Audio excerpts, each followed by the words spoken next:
आप लोगों की बैठक चल रही है, फैसला लिया जाना है, क्या कुछ मन बना लिया आप लोगों ने? देखिए, हम लोगों ने आज की जो यह 2 दिन की बैठक है, कल भी राष्ट्रीय लोक जनशक्ति पार्टी के जो हमारे दल के सुप्रीमो है, राष्ट्रीय अध्यक्ष, उनके नेतृत्व में कल भी दिन भर देर शाम तक बैठक चली और आज भी 11 बजे से बैठक शुरू है। कल की बैठक जो थी, प्रदेश कार्य समिति, प्रदेश पदाधिकारियों और जितने भी हमारे पार्टी के प्रकोष्ठ के अध्यक्ष है बिहार के, सबों की बैठक थी। आज की जो बैठक है, सूबे बिहार के जितने भी हमारे 40 जिला अध्यक्ष है पार्टी के और दलित सेना के जितने भी जिला अध्यक्ष हैं, उनकी बैठक है और यह बैठक भी शाम तक चलेगी। यह 2 दिनों की जो बैठक है, पार्टी के लिए बेहद ही अहम है, पार्टी के लिए बेहद ही महत्वपूर्ण है।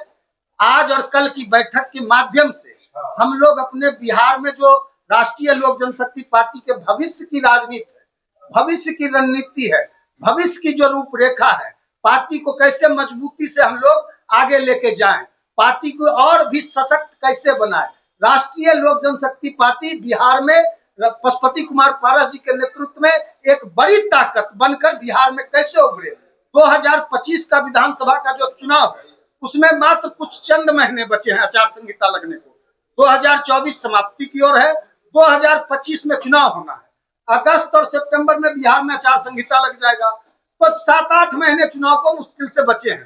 तो राष्ट्रीय लोक जनशक्ति पार्टी पूरे दमखम से बिहार में कैसे विधानसभा का चुनाव लड़े, कैसे विधानसभा में बड़ी संख्या में हमारे विधायक दल के, राष्ट्रीय लोक जनशक्ति पार्टी के विधायक जीतकर विधानसभा में पहुंचे, इसको लेकर और पार्टी को पंचायत स्तर तक ले जाने के लिए, पार्टी के स्वरूप को और ढांचा को और भी मजबूत करने के लिए, पार्टी को जन जन की पार्टी बनाने के लिए, यह जो रामविलास पासवान के विचारधारा की पार्टी है, रामविलास पासवान के असूलों की पार्टी है, रामविलास पासवान के सिद्धांतों की पार्टी है, रामविलास पासवान जो व्यक्तित्व था विशाल, उसका आईना है राष्ट्रीय लोक जनशक्ति पार्टी और उसका नेतृत्व कर रहे हैं पशुपति कुमार पारस। आज की बैठक में दल के जो हमारे सेंट्रल पार्लियामेंट्री बोर्ड के अध्यक्ष है सूरजभान सिंह जी, जो पार्टी के मजबूत पिलर है, मजबूत स्तंभ है, पूर्व सांसद चंदन सिंह जी, प्रिंस राज पासवान जी की बैठक में अध्यक्षता चल रही है और विधान पार्षद भूषण कुमार जी, सारे दल के वरिष्ठ लोग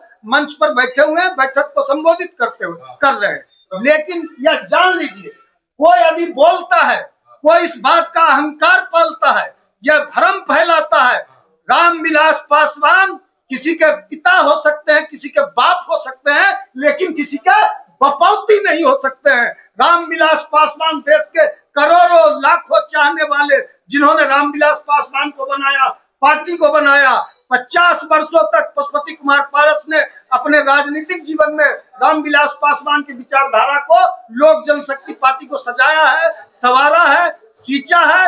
इसीलिए राजनीति में आजकल एक आइटम बॉय घूम घूम कर अपने आप को रामविलास पासवान का अंश बताता है। तो मैं बता देना चाहता हूँ, रामविलास पासवान का असली उत्तराधिकारी कोई है तो वह उनके छोटे भाई पशुपति कुमार पारस है और उनके नेतृत्व में 2025 में राष्ट्रीय लोक जनशक्ति पार्टी एक बड़ी ताकत बनकर उभरेगी और एनडीए का, बिहार एनडीए का जो 2220 का लक्ष्य है, विधानसभा चुनाव में जो टारगेट रखा है कि एनडीए 220 सीट जीतेगी विधानसभा चुनाव में, तो बिना राष्ट्रीय लोक जनशक्ति पार्टी के एनडीए यह मुगालते नहीं पाले। बिना राष्ट्रीय लोक जनशक्ति पार्टी का एनडीए का जो 220 का लक्ष्य है वो पूरा नहीं होगा। आप अभी भी एनडीए करते जा रहे हैं। चिराग पासवान ने आपको घर से निकलवा दिया, क्या है, चिराग एक भी सीट लोकसभा में नहीं मिला, आप लोग कह रहे बकौती नहीं है, साबित तो कर दिया कि असली वारिस वही है। देखिए, एनडीए ने हमारी अनदेखी की, एनडीए ने हमारे साथ अन्याय किया। एनडीए ने 2024 के लोकसभा चुनाव में एनडीए के जो शीर्ष नेतृत्व दिल्ली में बैठे हैं, उन्होंने पशुपति कुमार पारस जी को विश्वास में लिया, उन्होंने पशुपति कुमार पारस जी को भरोसा दिलाया कि आपका दल का सम्मान रखा जाएगा, आपके दल का आगे आप लोकसभा चुनाव में हमको मदद कीजिए, नरेंद्र मोदी जी को तीसरी बार प्रधानमंत्री बनाना है, यह बड़ा लक्ष्य, इसमें मदद कीजिए, आपका आगे सम्मान रखा जाएगा। लेकिन एक व्यक्ति को सम्मान दिया गया और हमारे पार्टी, हमारे नेता का अपमान किया गया।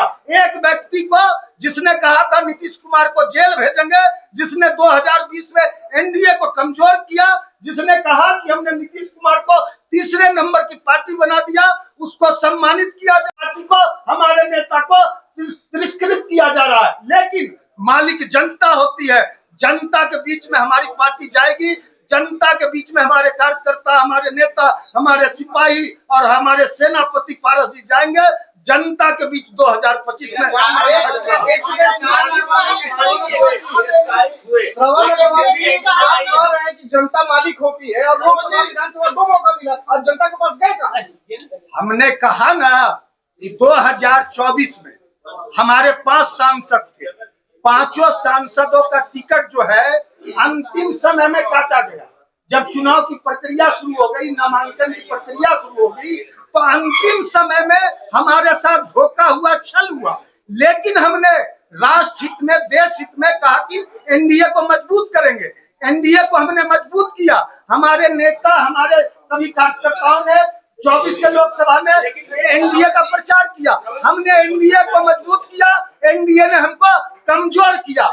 लेकिन हम अपने पार्टी को पूरी मजबूती से 2025 के का बदला कैसे लीजिएगा? कोई हमको अपमानित कर दे, हमको श्रवण अग्रवाल जी मानते हैं कुलकर्णी मित्रा सब आप जाग गए हैं। देखिए काठ की हांडी बार बार नहीं चढ़ती है। आप किसी को एक बार धोखा दे सकते हो, बार बार धोखा नहीं दे सकते हो। मान लिया जाए कि आपका एनडीए से मोह भंग हो गया है। देखिए बैठक चल रही है, पूरे सूबे बिहार के कार्यकर्ता, नेता, पदाधिकारी आए हैं। बैठक में जो निर्णय होगा, यह बात सही है कि एनडीए में हमारे साथ विश्वासघात हुआ। एनडीए की जितनी भी बैठकें हो रही हैं, कुछ दिन पहले आदरणीय मुख्यमंत्री नीतीश कुमार जी की अध्यक्षता में एनडीए की बड़ी बैठक हुई। उस बैठक में भी हमको नहीं बुलाया गया। बिहार में 20 सूत्री की कमेटी बनी, राज्य स्तर पर, जिला स्तर पे, उसमें भी हमारे किसी नेता कार्यकर्ता को जगह नहीं दिया गया। इसके साथ हमने कहा ना कि पार्टी की बैठक चल रही है।